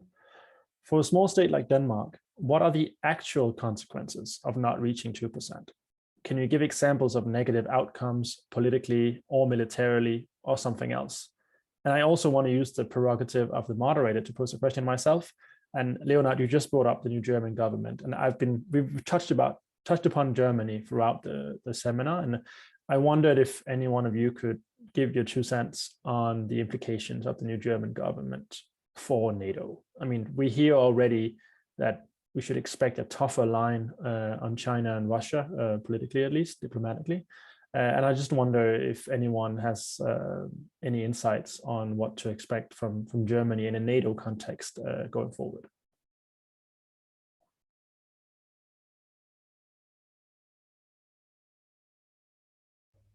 Okay, should I start with the very Denmark specific question, perhaps? I think you could actually answer this in 2 ways. First, you could see Denmark as part of a larger group, as part of the small European NATO countries, and here you can say, well, then Denmark, being one country with a bad number that can provoke American anger, contributes to a worsening of transatlantic relations, where as long as it's what shall we say, below a certain level, then even a low Danish number may be manageable, but Denmark is sort of part of that, what shall we say, collective US-European discussion going on. So that's one thing. The other thing is looking at Denmark specifically. So what can happen for Denmark if Danish defense spending falls too short of these goals? Well, I think we can see two things. First of all, you can see concrete US or NATO pressure on Denmark to do something about this. And secondly, there's this fluffy factor that you might call influence or access, where traditionally the story goes that, well, because Denmark was very good on output, not on input, but on output, Denmark and Danish politicians, Danish military officers, Danish diplomats had very good access in Washington. And that basically means, well, someone picks up the phone when you have a problem and wants to call someone in Washington. Well, there's someone in the other end that actually cares about what you say. And you can say, well, does that matter? Isn't it only vanity that Danish politicians, they like to be received in the White House with all this pomp and that, and have a nice photo on the lawn and all that stuff? Does that stuff really matter? Well, I would argue one shouldn't underestimate it too much, because you can also think of it as a bit of an insurance policy, if you will. It is actually important for a small country that someone picks up the phone if you have issues. And one example, and it's always very difficult to say exactly what determines whether someone picks up the phone or not. But one instance that one could point to in the recent past would be when Trump had this idea of buying Greenland. Just to briefly sum it up, Trump was going to Denmark to meet the Queen and the Danish government, and then he leaks on Twitter that he also, by the way, wants to discuss the possibilities of buying Greenland. Then we have this moment of surprise on the Danish side, where Danish PM Mette Frederiksen, she's actually in Greenland at the moment. At that moment, she says that it would be absurd in Danish, absurd in English, to talk about this. Or the idea is there's this added bad luck that absurd in Danish is arguably not quite as harsh as absurd in English. So this triggers a diplomatic crisis between Denmark and the US, and Trump is out and saying, well, she's a nasty woman, and now he won't come to Denmark. He cancels his trip, and then all of a sudden he begins to talk about in Twitter, and by the way, Denmark is not meeting the 2% goals on defense spending, and then it's really, really a bad day for Danish diplomacy. But what happens then? Well, it's arranged.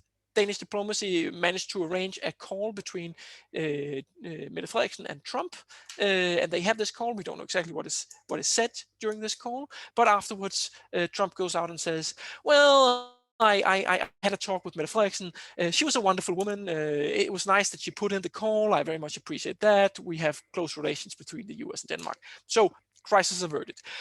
And again, counterfactual, whether or not what should we say, good contacts in Washington has helped make such a phone call possible or not. But I would just argue that this is an example of what an insurance policy sometimes gets you, that you get to make such a phone call to patch things up when things go poorly. So I'll end it there. Maybe a short contribution also from here. So alluding to Mikkel's presentation with all the engagements that NATO and the US or Denmark has contributed to over the last 20 some years, have had a significant impact on the alliance, and especially on the United States. The notion that Denmark was punching above its weight was for a long time a notion that was living well in NATO. And as such, it was more accepted that Denmark did not necessarily deliver fully on its commitment on a 2% rule there. It is certainly not like that anymore. So we used to have what we call the 3 C's: commitment, capabilities, and capacity. And the argument was, yeah, well, Denmark is punching above its weight, and therefore we are very committed. We are always contributing, and so we are doing with the NATO training mission in Iraq, even though it's not highly regarded in NATO circuits, but it's nevertheless regarded. But it's not like that anymore. We cannot allude to that commitment anymore. So therefore, we are back to the discussion on that goal line, because it's a politically settled goal line. But on the other hand, we are also measured up against those capability targets that I discussed before. So there is, it is significant, because within the alliance, if you are not considered trustable because you're not delivering, you are not on the inner circle anymore. And if you would ask the diplomats in the NATO headquarters about that, and if you could get a straight answer, something in the likes of, well, we are not maybe considered in the same level as we were before, would maybe be the answer if they were able or willing to share that with you. But for sure, some of the other allies are definitely more regarded. And as Mikkel also said in his presentation, we are very close to Germany, and we are measured very close up against Germany in percentage. And therefore, it is highly interesting to see what the new German government is going to do. And also from a Danish perspective, looking into 2023, when we are supposed to have a new defense budget and a commitment to meet the 2% deadline.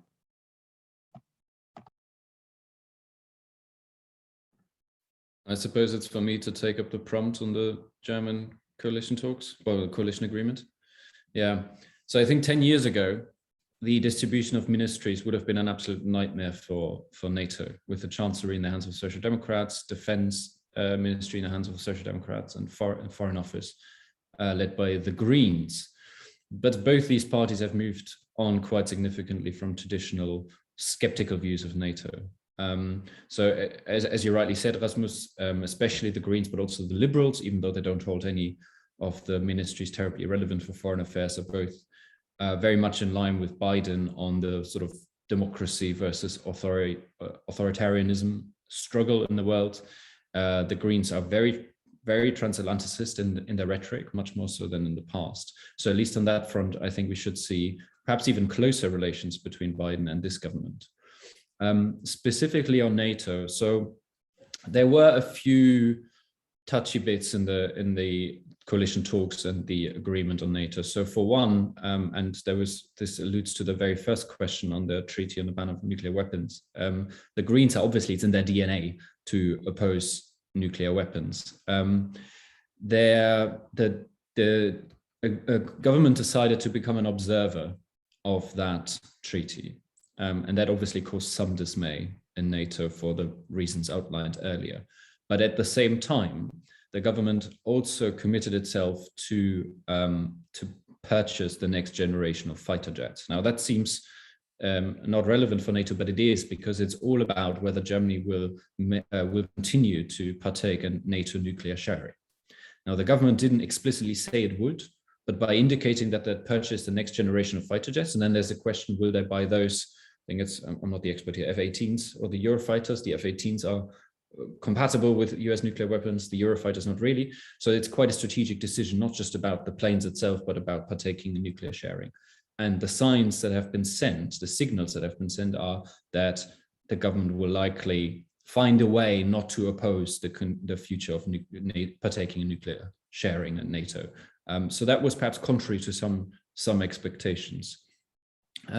Then, as I said, there is this 3% figure now in the coalition treaty, which was also contrary to expectations, because in the past, the Greens, but in particular the Social Democrats, have been highly critical of the 2% rule and openly opposed it.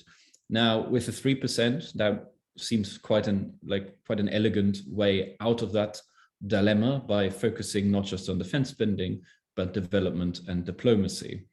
The question is whether that will ever happen. Will Germany actually move towards 3%? Because the only way to do it would also to significantly increase defense spending. And I have my doubts, because even though there were quite significant increases in absolute spending over the past few years with Olaf Scholz, the Social Democrat Chancellor, then Finance Minister, it's still only at about 1.4%. So the absolute increases would be dramatic, and I can't see that politically fly. So we'll have to see whether through, elegant increases and accounting acrobatics, they can come closer to that figure, but I have my doubts.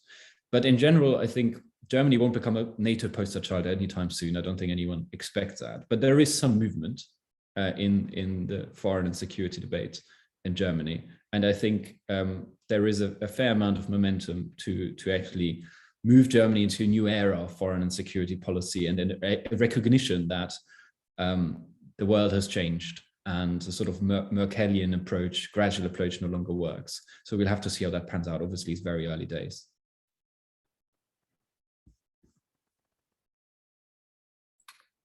Thank you, Leonard.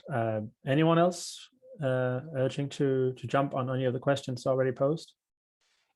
Actually, Rasmus, perhaps if I could ask Leonard a question. Yeah, absolutely. Yes. I just wanted to probe in a little bit more. Now, you mentioned this 3%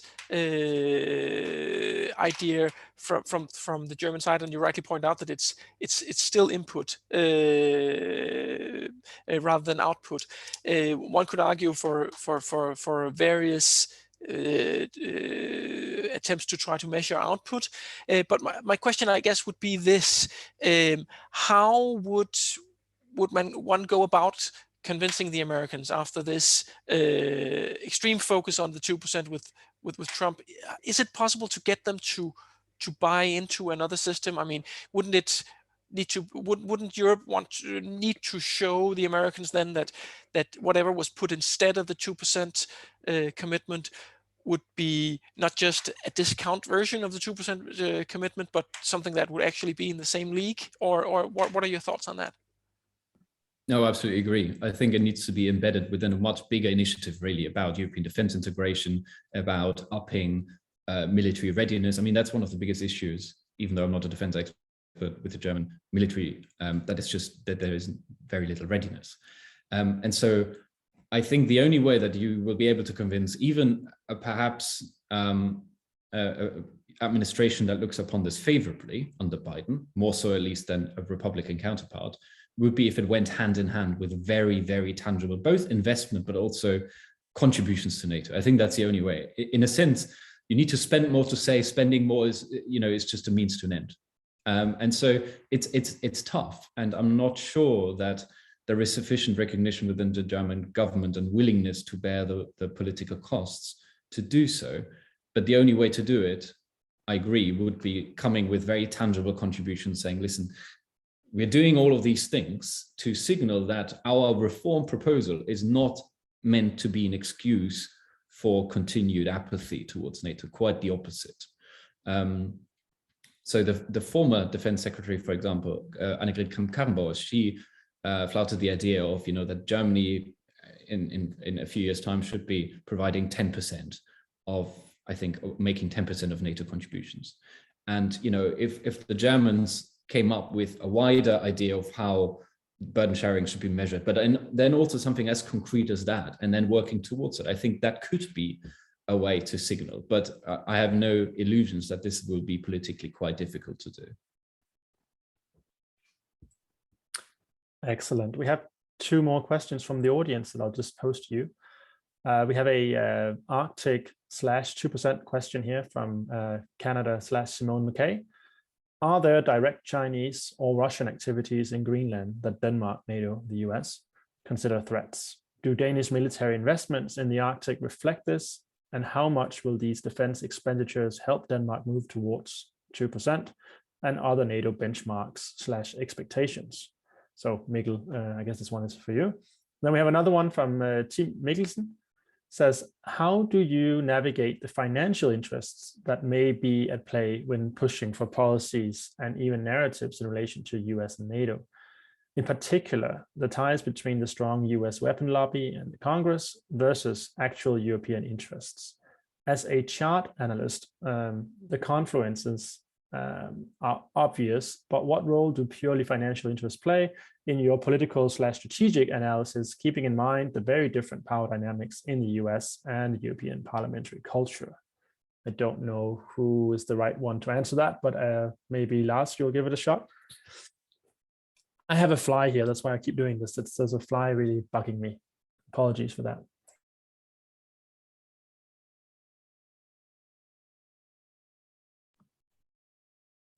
Mikkel, maybe you care to go ahead with the, I can start definitely. Sure. Okay. So are there direct Chinese and Russian activities in Greenland that Denmark, NATO, US consider a threat? Well, yes, I would argue that there are, but they are very different because the Chinese and the Russians, Russia and China are two very different powers in the Arctic. Russia is sometimes called an Arctic superpower. They can do all kinds of stuff. They have the most icebreakers. They have Arctic capable units and capabilities. The Chinese, not so much. It's mostly political, economic activities that they can, and research activities that they can consider. And that also means that if we talk about them as threats or strategic challenges, they're very different. So regarding Russians, it's almost back to the Cold War. It's about submarines in the Guyuk Gap. It's about Russian planes that might fly over the Arctic region on their way somewhere else. So that's sort of a very classic way of looking at threats. The Chinese, that's something very different. That's primarily in monitoring what the Chinese are doing when making a bid on an infrastructure project, for instance, in Greenland. And here the worry is from both a Kingdom of Denmark perspective, but also from a NATO or a US perspective, is two things. First, what happens if the Chinese get to play an important role in building strategic infrastructure, for example, in Greenland? That's one thing. And then there's another issue that's arguably even a bigger concern. That is, what happens if the Chinese then also lend money to, for instance, Greenland in order to finance such infrastructure projects? That's actually the greater worry because one thing that the US really doesn't like, and arguably Denmark as part of the Kingdom of Denmark also, is the idea of the Greenlanders owing China money. So those are the two concerns, and actually created a quite interesting dynamics a few years ago when the Greenlanders were in the process of finding out how to update their airports and construct new airports. And here we saw that there was a Chinese government-owned company that was amongst the bidders for doing this. And it actually created such a, I wouldn't say panic, but approaching it in Copenhagen and displeasure in Washington, that the Danish government actually went out and beat the anticipated Chinese offer. They hadn't even prepared for a formal offer yet, but they went out and made the Greenlandic government a very generous offer with putting up a lot of money and a lot of good loans, favorable loans, in order to, and it wasn't said this directly, but it's quite clear that it was in order to keep the Chinese out. So in that sense, there is a lot going on here. But again, main point, China and Russia, two very different types of challenges in the Arctic. I would like to bid in a little bit on this also, but I would like to expand it a little bit more than just the Arctic and Greenland. This goes back to the notion of this contentious international security system we have right now, with activities happening below the level of attribution. We have this notion about disinformation, so intended information of a wrong character, and also a discussion on influence. And within this debate, there's also this debate about Chinese, especially Chinese interest in investing in critical infrastructure, and so on. Also having dependence on Russia or China on critical infrastructure, and that is definitely considered maybe both as a threat, but also something that has a high interest within NATO, within the alliance. But also between the allies individually.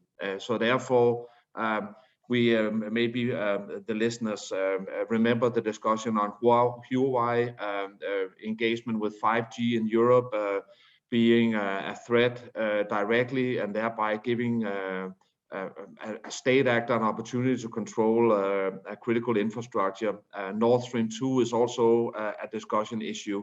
It's all coming back to that notion about having control and being able to manipulate or control and steer, and therefore considered a threat. And so also definitely in the Arctic. But coming into the military instrument or to the military domain on the Arctic, I would say if there is Chinese or Russian activities in Greenland militarily, that would be a breach of sovereignty and a completely different story. But the Arctic itself is highly contentious. So the Arctic waters, the GeoGap activity under the surface specifically, but also military presence of more permanent character in the Arctic in an area under the Ilulissat Declaration that should be not infested by security policy between the five countries that signed the Ilulissat Declaration, which is all about that. So I would say that's of interest when you talk about Chinese and Russian activities in the current security landscape.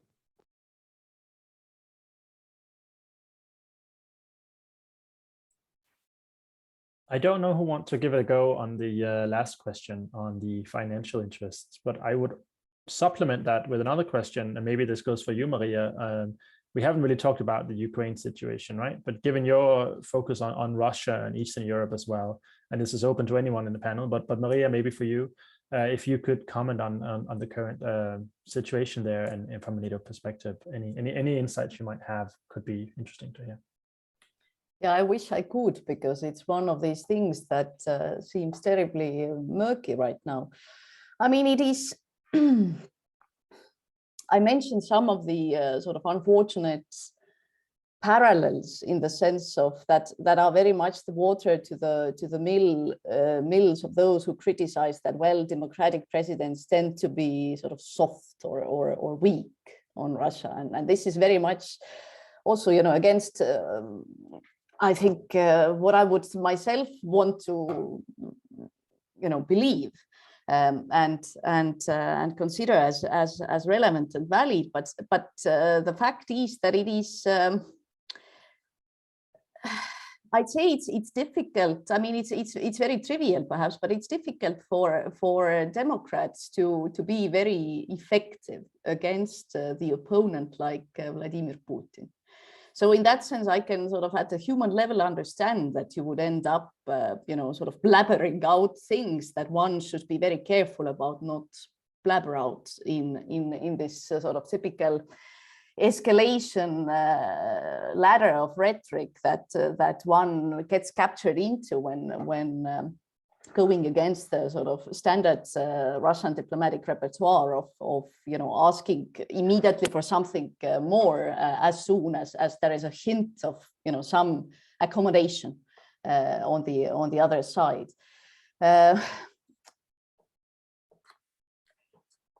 I don't think anyone really has a very clear sense of, you know, what the situation currently is when it comes to Ukraine. I mean, we are sort of, I think, also seeing a certain reality check in terms of, you know, this recent talk, and maybe that's a bit of a counter argument, Lars, to you, that there are all these other sort of theaters of confrontation that are popping up, right? I mean, there is the economic dimension, there is obviously the technological dimension, you know, subversion of all sorts of you know, kinds of ways, but also with Russia we also see this very, very traditional repertoire in a way. I mean, you know, basically doing it in an extremely traditional, hard military way, putting pressure this way, and this is something that makes, I think, you know, the whole of NATO genuinely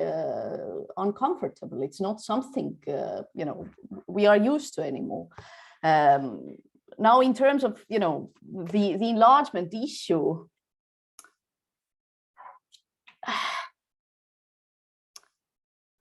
I know this is a very sort of, probably unpopular thing to say, but I think NATO in a way indeed invented its own problem in 2008, right? As much as I might be the sort of believer of the principle that obviously everyone should have the choice, the sort of rhetorical trap that was created to NATO itself with this Bucharest promise, they will become members, was unnecessary at the time, and also almost like political stretch then, and even more now. So it is the sort of nice arena for Russia to continue pressing and continue pushing, and I don't have good answers,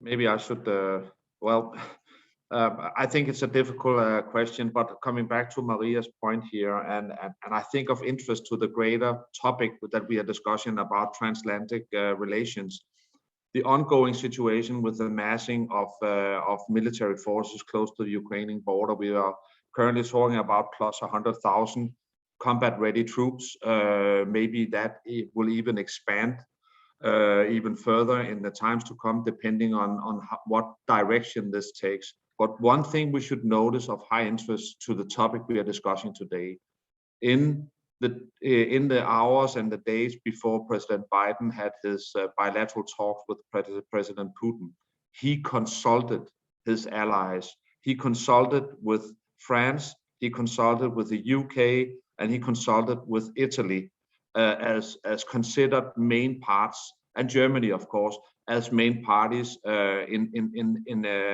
from a US perspective, and with the notion about what is the Biden administration's position with the allies right now. And when you look at how contentious the situation was when the US and the Biden administration just overnight took the decision to leave Afghanistan without consulting. So I think we should also, in the light of the topic today, see that as a measure that he and the administration is taking the allies serious in this discussion, because it's so contagious and there is so much potential in what is happening right now over there. There are certainly a lot of different topics at play here with what Putin wants to achieve with this, but basically he is also sending a strategic message both to his external audience, but also to his internal audience. And I think, just to end this, seen from a perspective, the situations in history when Russia has been most aggressive towards the external, so outside, it has also come in times when there was an instability or dissatisfaction internally in Russia, and that is a prevailing situation we see now also in Russia right now, with the pension reform, social indifferences, and so on, that there are a growing dissatisfaction with Russia, and especially also with how Russia is dealing with the COVID-19 situation. So I think we should also keep that in mind in everything that goes on right now, but also respecting the fact that Russia is trying to put a stand in the ground to place themselves as a global actor. Yeah, Mikkel, very briefly, we have exceeded our 2-hour time. But yes, it will be very briefly, and I'm no expert on the economic issue, and I'm no expert on lobbyism. I would just add that for our topic here today, transatlantic relations, US arms lobbies might actually work in favor of closer transatlantic relations, because the US arms industry likely have a very strong vested interest in NATO, just for the simple reason of having greater access to the European market. So whatever one might think about the arms lobby, it's just important for this context to have that in mind. Excellent. Thanks for getting to the last question there in the nick of time. Okay, thank you so much to everyone for participating. Our time is now up, so thank you for excellent presentations and for great questions. I really enjoyed this debate and I learned a lot. So I just want to thank you all for joining us here at DIIS, and you can read more on our website, of course. Also check out the publications and policy briefs mentioned throughout the talk here. Right, everyone, hello, bye.